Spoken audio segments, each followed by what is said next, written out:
أعوذ بالله من الشيطان الرجيم. بسم الله الرحمن الرحيم. يا أيها الذين آمنوا إن تطيعوا الذين كفروا يردوكم على أعقابكم فتنقلبوا خاسرين. بل الله مولاكم وهو خير الناصرين. سنلقي في قلوب الذين كفروا الرعب بما أشركوا بالله ما لم ينزل به سلطانا ومأواهم النار وبئس مثوى الظالمين.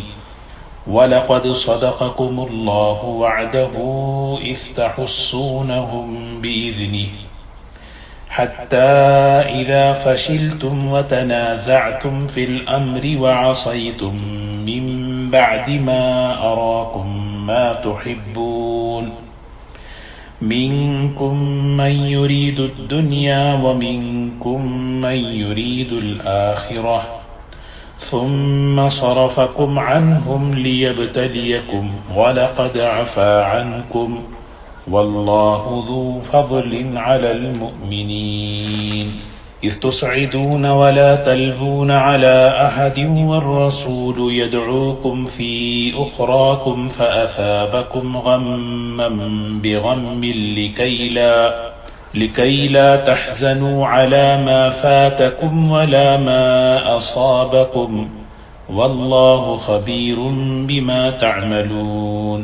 ثم أنزل عليكم من بعد الغم أمنة نعاسا يغشى طائفة منكم وطائفة قد أهمتهم أنفسهم يظنون بالله غير الحق ظن الجاهلية يقولون هل لنا من الأمر من شيء قل إن الأمر كله لله يخفون في أنفسهم ما لا يبدون لك يقولون لو كان لنا من الأمر شيء ما قتلنا هاهنا قل لو كنتم في بيوتكم لبرز الذين كتب عليهم القتل إلى مضاجعهم وليبتلي الله ما في صدوركم وليمحص ما في قلوبكم والله عليم بذات الصدور. صدق الله العظيم.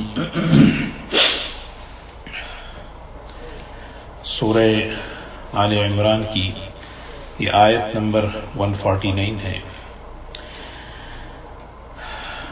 اللہ تعالیٰ فرماتا ہے یا ایہا الذین آمنوا، اے ایمان والو، ان تطیعوا الذین کفروا، ان تطیعوا الذین کفروا، اگر تم کہا مانو کافروں کا، یردوکم علی اعقابکم، وہ تمہیں پھیر دیں گے الٹے پاؤں، فتنقلبوا خاسرین، پھر تم نقصان اٹھاتے ہوئے پلٹ جاؤ گے، نقصان میں پڑ جاؤ گے. بل اللہ مولاکم، بلکہ اللہ تبارک و تعالی تمہارا مددگار ہے. وَهُوَ خَيْرُ النَّاصِرِينَ، اور وہ بہترین مدد کرنے والا ہے، اس کی مدد سب سے بہتر ہے. غزوہ احد کے حالات اور اس کا تفصیلی واقعہ بیان ہو رہا ہے. غزوہ احد میں جب مسلمانوں کو شکست ہوئی وقتی طور پر، اور میدان جنگ میں نبی کریم صلی اللہ علیہ وسلم کی وفات کی خبر بھی پھیل گئی، تو منافقین نے پروپیگنڈا شروع کیا اور منافقین نے یہ باتیں پھیلانی شروع کی کہ واقعی اگر یہ اللہ کے پیغمبر ہوتے تو اس طرح کے حالات جنگ میں نہ ہوتے. کیونکہ 70 صحابہ شہید ہوئے ہیں اور جیتی ہوئی جنگ اچانک پلٹ گئی، تو منافقین جو ہے یہ الزام دینے لگے، تانے دینے لگے اور کہنے لگے کہ ہم نے تو پہلے ہی کہا تھا کہ مت جاؤ، تم نے ہماری بات نہیں سنی۔ اس طرح جو ہے، کیونکہ دشمنوں کا کام کیا ہے؟ پروپیگنڈا کرنا، بدظن کرنا، اسلام کے بارے میں، اللہ کے رسول صلی اللہ علیہ وسلم کے بارے میں۔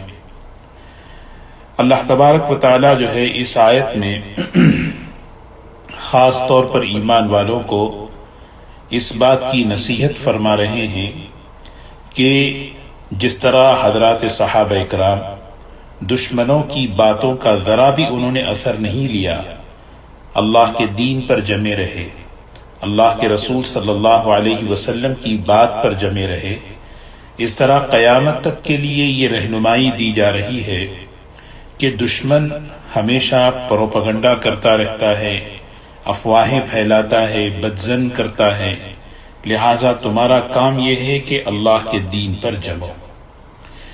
اسی لیے فرمایا کہ اے ایمان والو ان تطیعوا الذین کفروا یردوکم، اگر تم کافروں کا کہا مانو، ان کی بات اگر سن لو، ان کی بات سن کے کیا ہے؟ اللہ کے دین سے ہٹ جاؤ، اللہ کے دین کی محنت سے ہٹ جاؤ، تو کیا ہوگا؟ ان کا تو مقصد یہ ہے کہ یردوکم علی اعقابکم، وہ تمہیں کفر کی طرف، بے دینی کی طرف پھیرنا چاہتے ہیں، الٹے پاؤں، کہ جس طرح دین میں تم آگے بڑھ رہے ہو اس طرح تم کفر کی طرف واپس آ جاؤ، اور اگر تم ان کی بات سن لو گے تو ہوگا کیا؟ فتنقلبوا خاسرین، ناکام ہو جاؤ گے، خسارے میں، نقصان میں، گھاٹے میں پڑ جاؤ گے۔ اسی لیے نگاہ اللہ پر ہو، نگاہ اللہ پر ہو، بل اللہ مولاکم، یہ یقین ہو کہ اللہ تمہارا مولا ہے، اسی کی بات سننی ہے، اسی پر بھروسہ کرنا ہے، اسی پر ہماری نگاہ ہونی ہے۔ اللہ کے دشمنوں کو نہ اللہ پر بھروسہ ہوتا ہے، نہ اللہ کی مدد کا انتظار ہوتا ہے۔ اسی لیے احد کے موقع پر ابو سفیان ابھی ایمان نہیں لائے تھے، انہوں نے پکارا لنا العزى لا عزى لكم، ہمارے پاس عزا ہے، تمہارے پاس عزا نہیں ہے۔ اللہ کے رسول صلی اللہ علیہ وسلم نے فرمایا جواب دو اللہ مولانا ولا مولا لکم، اللہ ہمارا کارساز ہے، اسی لیے فرمایا بل اللہ مولاکم، اللہ تمہارا مولا ہے، کاموں کا بنانے والا، مددگار ہے، وَهُوَ خَيْرُ النَّاصِرِينَ، اور وہ بہترین مدد کرنے والا ہے۔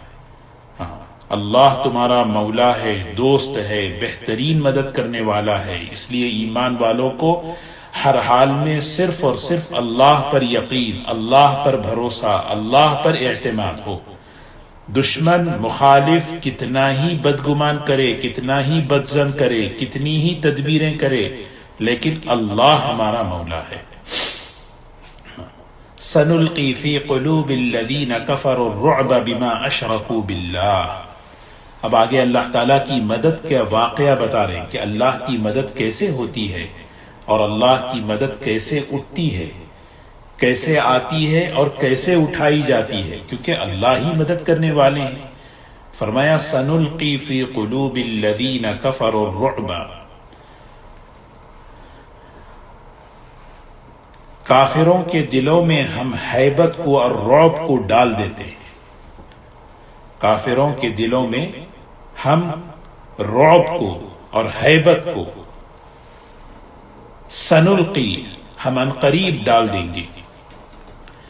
یہ کیوں؟ اس لیے کہ بما اشرکوا باللہ، اس وجہ سے کہ انہوں نے اللہ کے ساتھ شرک کیا ہے، ما لم ينزل به سلطانا، جس شرک کی ان کے پاس کوئی دلیل نہیں ہے، وَمَأْوَاهُمُ النَّارُ، ان کا ٹھکانہ تو جہنم ہے، اور ان ظالموں کا یہ بدترین ٹھکانہ ہے۔ اللہ تبارک و تعالی اپنی مدد کی کی ایک شکل بیان کر رہے ہیں کہ دشمنوں کے دلوں میں ہیبت کو ڈالنا، دشمنوں کے دلوں میں رعب کو ڈالنا. اور اس کی وجہ سے کیا ہوتا ہے کہ جس دشمن ہر حال میں اس کے پاس طاقت ہے، ساز و سامان ہے، اکثریت ہے، ان سب کے باوجود وہ کپ کپاتا ہے، ہمت نہیں کرتا مقابلے کی. اور یہی وجہ ہوئی کہ غزوہ احد میں حالانکہ صحابہ کرام زخمی تھے، ابو سفیان کے دل میں بات آئی کہ یہ لوگ بہت زخمی ہیں، چلو پلٹے تو صحیح، لیکن ہمت نہیں ہوئی. حضرات صحابہ کرام احد سے تقریباً 7 میل دور تک ان دشمنوں کا تعاقب کرتے رہے، پیچھے لگے رہے، ہمت نہیں ہوئی. تو اللہ تبارک و تعالیٰ فرما رہے ہم دشمنوں کے اور کافروں کے دلوں میں ہم رعب کو ڈال دیتے ہیں. بما اشرکوا باللہ، اس لیے کہ انہوں نے شرک کیا. مشرک کتنا ہی طاقتور کیوں نہ ہو، ظاہری اعتبار سے اس کا دل کمزور ہوتا ہے. اس کی وجہ یہ ہے کہ وہ کمزور مخلوق کی عبادت کرتا ہے. معبود جیسا عابد ویسا. ہمیں سوچنا ہے کہ ہمارا معبود تو اللہ ہے، جس اللہ کی صفت کیا ہے؟ قادر المقتدر. جو اللہ بہت بڑا قوی ہے، طاقتور ہے، عظیم ہے. تو ہم عابد ہیں، اللہ ہمارا معبود ہے. اس کی بڑائی جب دل میں آتی ہے تو اسی لیے ایمان والا ہر چیز کی کمی کے بغیر اس کے دل میں ایک ہمت ہوتی ہے. میں تو کمزور ہوں، لیکن میں جس اللہ کو پکار رہا ہوں وہ اللہ طاقتور ہے. میں تو بے حیثیت ہوں، لیکن میں جس اللہ کے سامنے ہاتھ پھیلا رہا ہوں وہ اللہ طاقتور ہے. اور مشرک وہ کتنا ہی کیوں نہ طاقتور ہو اور اس کے پاس دنیا کے ساز و سامان کیوں نہ ہو، شرک کی نحوستوں میں ایک سب سے بڑی نحوست کیا ہے؟ ہمیشہ اس کے دل میں ایک خوف، ایک ہیبت طاری ہوتی ہے. اللہ کے رسول صلی اللہ علیہ وسلم نے ایک حدیث میں فرمایا نصرت بالرعب، نصرت بالرعب، کہ میری مدد کی گئی. اللہ تعالیٰ نے حضور اکرم صلی اللہ علیہ وسلم کی مدد فرمائی رعب کے ذریعے سے. 1 مہینے کی مسافت جو ہوتی ہے، اس مسافت کے ذریعے سے اللہ کے رسول صلی اللہ علیہ وسلم کی ہیبت طاری ہوتی تھی. اسی لیے حدیث پاک میں آتا ہے رسول اللہ صلی اللہ علیہ وسلم نے فرمایا من حفظ سنتی اکرمہ اللہ باربع خصال، جو شخص ایک سنت کو اپناتا ہے اللہ تبارک و تعالی اس کا 4 طریقے سے اکرام فرماتے ہیں. وہ 4 میں سے ایک المحبت فی قلوب البررہ، نیک لوگوں کے دلوں میں محبتیں اللہ ڈالتے ہیں. والہیبت فی قلوب الفجرہ، دشمنوں کے دلوں میں رعب. جیسے میں نے عرض کیا حضور صلی اللہ علیہ وسلم کی حدیث ہے میرا رعب 1 مہینے کی مسافت سے دشمنوں کے دل میں ڈال دیا جاتا ہے. تو سنتوں میں وہ رعب ہے. جب وہ سنتیں ہماری زندگیوں میں آتی ہیں اللہ تبارک و تعالی ایمان والوں کا بھی رعب اللہ عطا فرماتے ہیں. تو اسی لیے فرمایا کہ سنلقی فی قلوب الرعب بما اشرکوا باللہ ما لم ينزل به سلطانا ومأواہم النار، ان کا ٹھکانہ تو جہنم ہے. وبئس مثوى الظالمین، اور ظالموں کا بدترین ٹھکانہ ہے. پھر یہاں سے اللہ تبارک و تعالی احد کے واقعے کو پھر بیان فرما رہے ہیں وَلَقَدْ صَدَقَكُمُ اللَّهُ وَعْدَهُ إِذْ تَحُسُّونَهُمْ بِإِذْنِهِ، وَلَقَدْ صَدَقَكُمُ اللَّهُ وَعْدَهُ إِذْ تَحُسُّونَهُمْ بِإِذْنِهِ، اللہ تعالیٰ نے سچا کر دکھایا اپنے وعدے کو، کیونکہ اللہ اپنے وعدے کے سچے ہیں. اللہ اپنے وعدوں کو، اللہ کے وعدے بڑے ہیں، اور اللہ کے وعدے کیا ہیں؟ ایمان والوں کے ساتھ اللہ کی مدد ہے، ایمان والوں کے ساتھ اللہ کی تائید ہے. پہلے ہی بتایا کہ اگر تمہارے اندر تقوی ہو اور اگر تمہارے اندر صبر ہو، تمہارے اندر ایمان ہو، اللہ کی مدد تمہارے ساتھ ہے. یہ اللہ کا وعدہ ہے وَلَا تَهِنُوا وَلَا تَحْزَنُوا وَأَنْتُمُ الْأَعْلَوْنَ، ان کنتم مؤمنین، یہ صفات تھے، تقوی ہو، صبر ہو، اللہ کے احکامات کی، اللہ کے رسول صلی اللہ علیہ وسلم کی اتباع ہو، تو اللہ کی مدد تو ساتھ ہے۔ فرمایا وَلَقَدْ صَدَقَكُمُ اللَّهُ، غزوہ احد میں اس پہلو کو بیان کیا جا رہا ہے جس میں جیتی ہوئی جنگ شکست سے کیسے بدل گئی، اور یہ رہبری ہے ہم سب کے لیے، قیامت تک کے ایمان والوں کے لیے، کہ اللہ کی مدد کن صفات پر آتی ہے اور اللہ کی آئی ہوئی مدد کن باتوں سے اٹھ جاتی ہے۔ گزشتہ 2 درس پہلے ہم نے پڑھا تھا کہ ایک ہے صبر، ایک ہے تقوی، ایک ہے استغاثہ، یعنی اللہ کے سامنے گڑ گڑانا۔ صبر، تقوی 2 بڑے چھوٹے جملے ہیں، لیکن ایک بڑی زندگی ہے، اور بہت تربیت کے ساتھ سیکھنے سے صبر اور تقوی جب آتا ہے اللہ کی مدد آتی ہے۔ اور اب ان آیتوں میں فرمایا کہ کیا وجہ ہے کہ اللہ کی آئی ہوئی مدد اٹھ جاتی ہے۔ فرمایا وَلَقَدْ صَدَقَكُمُ اللَّهُ وَعْدَهُ إِذْ تَحُسُّونَهُمْ بِإِذْنِهِ، اللہ تعالیٰ نے اپنا وعدہ جو تم سے کیا تھا کہ میری مدد تمہارے ساتھ ہے، اس وعدے کو سچا کر دکھایا اللہ نے۔ اس وقت تحسونہم بِإِذْنِهِ، اللہ کے حکم سے تم میدان میں آگے بڑھتے جا رہے تھے، مقابلے میں آگے بڑھتے جا رہے تھے، مقابلے میں آگے بڑھتے جا رہے تھے، جو دشمن آئے تھے ان دشمنوں کے ساتھ مقابلہ کرتے جا رہے، حتی یہاں تک کہ کیا مطلب؟ یہاں تک کہ جب یہ باتیں تمہارے اندر آ گئی، اللہ کی آئی ہوئی مدد اٹھ گئی، اللہ کی آئی ہوئی مدد اللہ نے اٹھا لی۔ یہ قیامت تک کے لیے ایک رہبری ہے۔ حتی یہاں تک کہ اذا فشلتم وتنازعتم فی الامر وعصیتم، یہ 3 باتیں اللہ تعالیٰ نے بیان فرمائی۔ جیسا گزشتہ یعنی 3 باتیں، بڑی چھوٹے چھوٹے جملے، صبر، تقوی، اللہ کے سامنے گڑ گڑانا، اس پر اللہ تعالیٰ اس امت کو ہمیشہ غالب رکھیں گے، کبھی مغلوب نہیں رکھیں گے۔ لیکن مغلوبیت کب آتی ہے؟ مغلوبیت کے اسباب کیا ہیں؟ کیا وجہ ہے کہ امت مغلوب رہے گی؟ اس کی وجہ بیان فرما رہے ہیں۔ حتی اذا فشلتم، یہاں تک کہ جب تمہارے اندر کیا ہے؟ کمزوری آ گئی، بزدلی آ گئی، بزدلی یعنی رائے میں، یعنی یہاں تک کہ تم خود ہی اپنی رائے میں کمزور پڑ گئے۔ واقعہ یہ تھا، حضور اکرم صلی اللہ علیہ وسلم نے غزوہ احد میں ایک مقام پر 50 صحابہ اکرام کو ایک امیر کی عمارت کے نیچے، عبداللہ ابن جبیر رضی اللہ تعالی عنہ کی عمارت میں وہاں پہ کھڑا فرمایا، اور فرمایا دیکھو یہ جگہ ہے، یہاں پر جمے رہنا، جب تک میں نہ کہوں اس جگہ سے ہٹنا نہیں۔ مقابلہ شروع ہوا، اللہ کی مدد تھی، مختصر وقت میں صحابہ جو ہے جیت گئے اور دشمن بھاگنے لگے۔ اب اس جگہ پر جو 50 لوگ کھڑے ہوئے تھے، اس میں آپس میں رائے میں اختلاف ہو گیا۔ آپس میں رائے میں اختلاف یہ ہوا کہ بھئی چلو مقابلہ تو ختم ہو گیا، دشمن بھاگ گیا ہے، مال غنیمت جو حلال ہے، جو اللہ کے راستے میں آنے والوں کا حق ہے، وہ ہر ایک کا طے ہوتا ہے، چلو اب اس کو لینا ہے آگے۔ تو امیر نے کہا نہیں، اللہ کے رسول صلی اللہ علیہ وسلم نے فرمایا جب تک میں نہ کہوں اس وقت تک تم یہاں رہنا، یہاں سے ہٹیں گے نہیں۔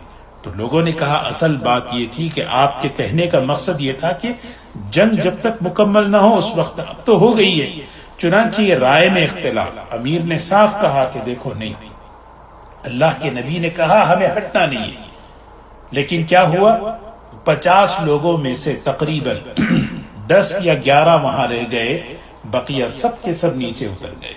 خالد ابن ولید رضی اللہ تعالی عنہ جو ابھی ایمان نہیں لائے تھے، انہوں نے دیکھا کہ وہ جگہ خالی ہے اور بالکل گنے چنے صحابہ ہیں وہاں پر، مسلمان ہیں، چنانچہ ایک لشکر لے کر انہوں نے ادھر سے حملہ کیا اور ان کو شہید کیا، اور پھر ادھر جو بھاگ رہے تھے دشمن وہ بھی ادھر سے پلٹے، چنانچہ درمیان میں جو ہے نا مسلمان حضرات صحابہ آ گئے، افراتفری کا ماحول ہو گیا، جس کی وجہ سے 70 صحابہ شہید ہوئے۔ تو یہ چیز تھی آئی ہوئی مدد اٹھنے کا۔ اس کے اسباب کیا تھے؟ سب سے پہلے رائے میں کمزوری، حتی وتنازعتم فی الامر، اور معاملے میں جھگڑا کرنے لگے، اختلاف کرنے لگے، آپس میں حضور صلی اللہ علیہ وسلم کے حکم کے بارے میں اختلاف کرنے لگے۔ وعصیتم، اور تم نے اللہ کے رسول صلی اللہ علیہ وسلم کی بات نہیں مانی، اور تم نے جو ہے اللہ کے رسول صلی اللہ علیہ وسلم نے کہا یہاں پر رکو اور تم نہیں رکے۔ یہ تین چیزیں ہیں۔ مفسرین فرماتے ہیں اللہ کے رسول صلی اللہ علیہ وسلم کی بات کو نہیں ماننا، اور اس کے نتیجے میں آپس میں جو ہے اختلاف ہوا، اور اس اختلاف کا نتیجہ کیا تھا؟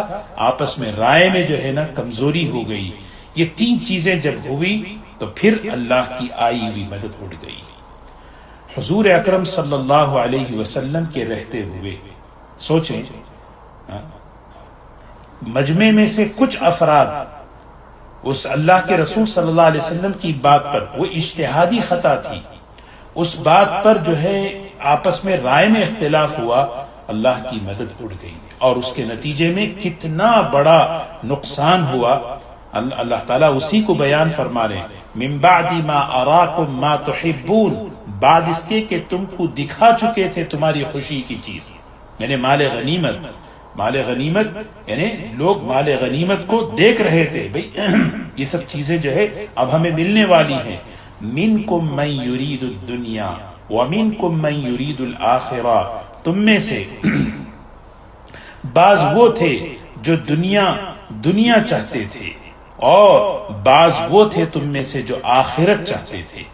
دنیا چاہتے تھے کا مطلب مال غنیمت تقسیم ہونے والا ہے، مال غنیمت تو حلال ہے، اور وہ ہر ایک کا حصہ طے ہے، اس کے بارے میں فرمایا وَمِنْكُمْ مَنْ يُرِيدُ الْآخِرَةَ ثُمَّ صَرَفَكُمْ عَنْهُمْ لِيَبْتَلِيَكُمْ، پھر تم کو الٹ دیا ان پر سے، کیا ہوا؟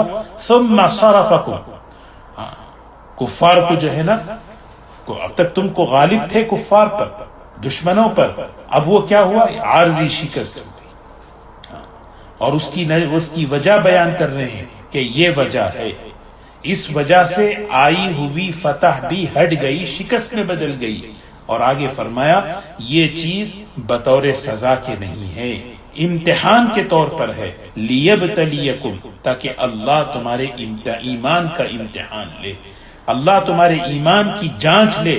اس موقع پر ایمان والوں کا ایمان، کہ وہ ایمان والے جمے رہے، اپنی جان تک انہوں نے دے دی، اور منافقین کا نفاق کھل گیا، وہ بھاگے۔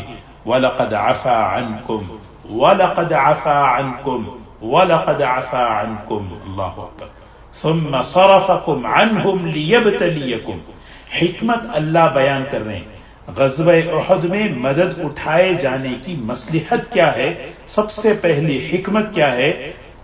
ثُمَّ صَرَفَكُمْ عَنْهُمْ لِيَبْتَلِيَكُمْ، ہم نے اس جنگ کا پانسا جو پلٹا ہے تاکہ کیوں؟ آزمائیں، بھائی آزمانا ہے، سزا نہیں، کیونکہ اجتہادی غلطی ہوئی ہے۔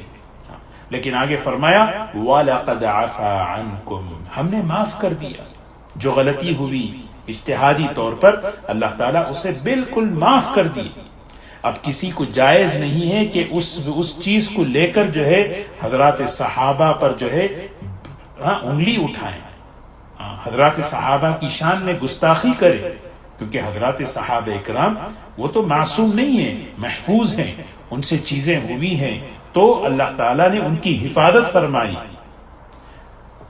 وَلَقَدْ عَفَا عَنْكُمْ وَاللَّهُ ذُو فَضْلٍ عَلَى الْمُؤْمِنِينَ، اللہ تعالیٰ ایمان والوں پر بڑے مہربان ہیں، اللہ کا فضل ایمان والوں پر بہت بڑا ہوتا ہے، اس کا فضل ہم کیا کہیں۔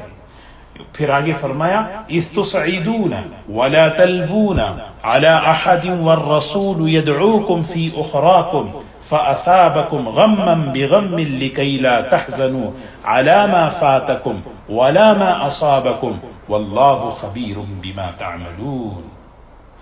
غزوہ احد کی ہی کی بات اللہ تعالیٰ فرما رہے ہیں، یاد کرو اس وقت کو جس وقت کہ تم یعنی چڑھے جا رہے تھے، یعنی جب جنگ میں افراتفری کا ماحول ہو گیا تو صحابہ، یعنی جب آدمی کو اپنی جان کی پڑی، آدمی پریشان ہوتا ہے تو بھاگتا ہے، پہاڑ پر چڑھے جا رہے تھے۔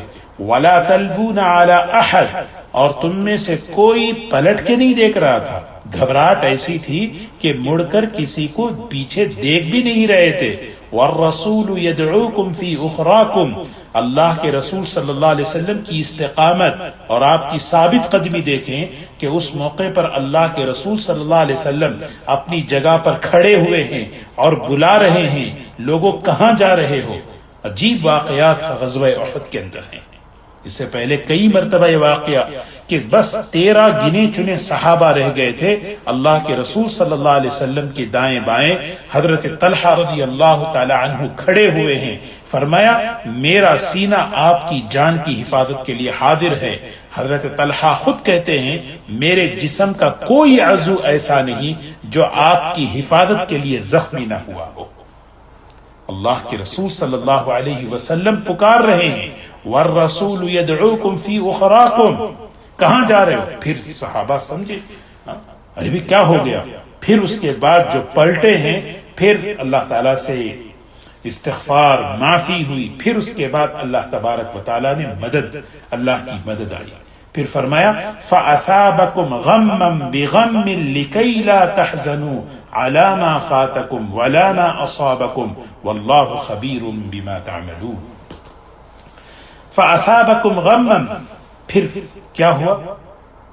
فَأَثَابَكُمْ غَمًّا، تم کو غم پہنچا، تم کو غم پہنچا۔ کیوں غم پہنچا؟ غم کا مطلب کیا ہے؟ 70 صحابہ شہید ہو گئے، آئی ہوئی جنگ جو ہے نا ہاتھ سے نکل گئی، مال غنیمت تھا وہ بھی جو ہے نا تتر بتر ہو گیا، یہ غم تھا۔ اللہ تعالیٰ کہہ رہے فَأَثَابَكُمْ غَمًّا، تمہیں غم پہنچا۔ کیوں پہنچا سمجھانتے ہو؟ بِغَمٍ، اس غم کے بدلے۔ وہ کون سا غم تھا؟ وہ غم تھا کہ تم نے اللہ کے رسول صلی اللہ علیہ وسلم کی بات نہیں مان کر آپ کو دکھ دیا، آپ کو تکلیف پہنچائی تھی، کیونکہ اللہ کے رسول صلی اللہ علیہ وسلم نے فرمایا تھا کہ اس جگہ پر جمے رہنا، اس جگہ پر کھڑے رہنا، اللہ کے رسول صلی اللہ علیہ وسلم کی بات ہر حال میں آپ کو ماننی تھی۔ فَأَثَابَكُمْ غَمًّا بِغَمٍ، اللہ نے تم کو غم دیا غم کی وجہ سے۔ کہ غم کیا تھا؟ دیکھو جیتنے کے بعد شکست بغیر کسی نقصان کے، اس کے بعد صحابہ شہید ہو گئے، زخمی ہوئے، یہاں تک کہ اللہ کے رسول صلی اللہ علیہ وسلم اس موقع پر زخمی ہو گئے، جانی مالی اتنا نقصان، لیکن اللہ تعالیٰ فرما رہے کیا ہے وجہ اس کی؟ کیا ہے؟ اس غم کی وجہ سے جو اللہ کے رسول صلی اللہ علیہ وسلم کو غم پہنچا ہے۔ وہ غم کیا تھا؟ آپ نے اللہ کے رسول صلی اللہ علیہ وسلم کی بات نہیں مانی۔ فَأَثَابَكُمْ غَمًّا بِغَمٍ، اور آگے فرمایا یہ نظام اللہ تعالیٰ کیوں لائے ہیں؟ لِكَيْ لَا تَحْزَنُوا عَلَى مَا فَاتَكُمْ وَلَا مَا أَصَابَكُمْ، لِكَيْ لَا تَحْزَنُوا عَلَى مَا فَاتَكُمْ وَلَا مَا أَصَابَكُمْ، وجہ اس کی کیا ہے؟ اس لیے لے کر آئے ہیں تاکہ